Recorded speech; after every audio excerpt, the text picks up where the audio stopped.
Have you ever exposed a narcissist? How did that go? Hello and welcome to my channel. My name is Lisa, and in this video, I'm going to address what to expect if you expose a narcissist.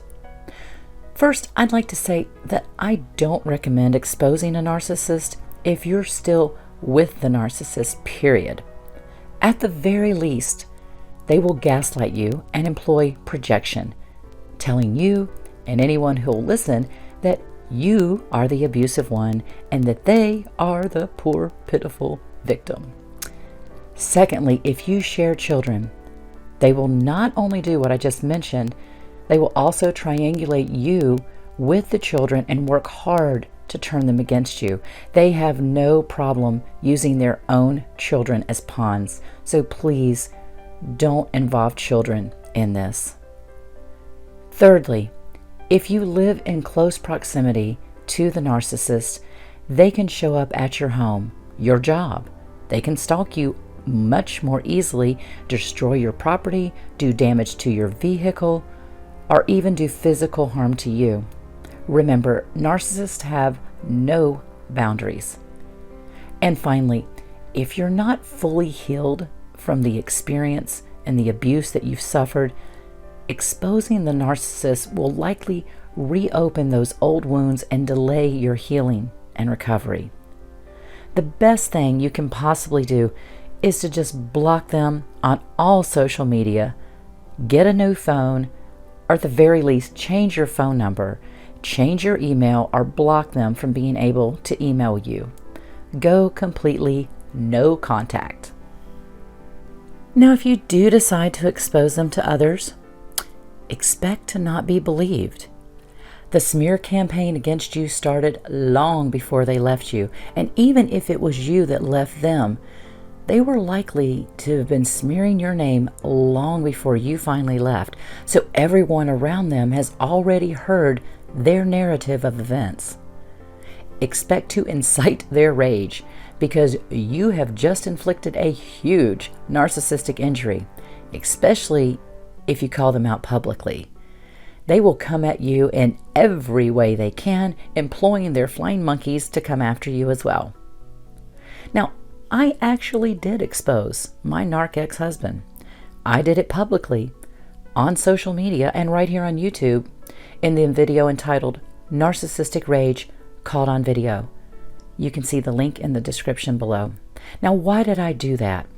Knowing the reaction that would ensue, why would I open myself up to that kind of drama? Well, I did it for two reasons. Like anyone else, I truly wanted to show people who he really was behind his social veneer. Okay, that's what we all want to expose them for, right? And I had audio and video evidence, proving the verbal and emotional abuse that I experienced. And there is a lot of that evidence. But that wasn't what I exposed him for. Not what he did to me, but rather what he did to my daughter. I was not about to let that slide. No way. Now, the other reason, equally if not even more important, was because my ex-narc literally destroyed the urn and ashes of my deceased father. Yes, he destroyed my beloved father's urn, ashes, and contents therein. He did this when he flew into a rage over being served with divorce papers. I had the proof of this since it went before a judge who ruled in my favor based on the evidence presented and the testimony of my ex. So I knew he couldn't come after me for slander. It's not slander when there's irrefutable proof. So what happened? Honestly, not much. His army of flying monkeys isn't all that big and bad, and certainly not all that brave. I got some friend requests from some fake profiles and some nasty comments posted on my page, including here on this channel, again, from fake profiles. Only one person sent me a private message from their actual account. And I laughed when I read it because this person who sent it has no idea how he talks about her. Whenever he chatted with her, he would tell me after he would get off the chat or off the phone with her, he would tell me all about it and validated her by saying things about that she didn't really understand the world the way he did, and she just didn't get it. And even criticized her to me about her weight. Of course, I didn't respond to her comment. The other flying monkeys, and again there weren't many, only came at me through fake profiles, and some were nasty enough to attack friends of mine simply because they showed support for me. All I can say is weak little bullies. So yeah, some drama ensued as expected. My God, honestly, I dealt with worse than that, living with the narcissist. But you know what? Some positive things happened too. I saw who my true friends were. I saw who wasn't really a friend. I saw people who I thought were his friends come forward with their own stories of their own experiences with him.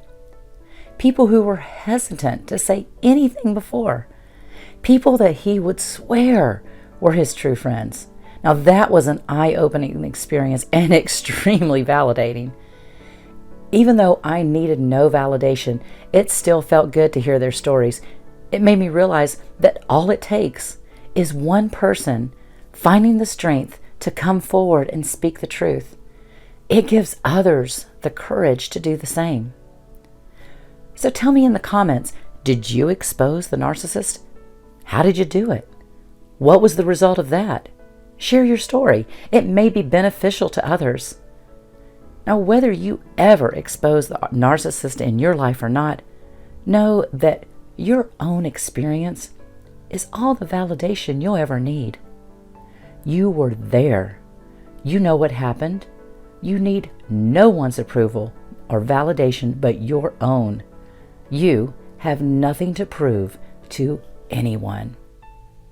Now, if you're enjoying this content, please click the subscribe button so you'll be alerted each time I upload a new video. Thank you so much for watching, and have a blessed day, survivors.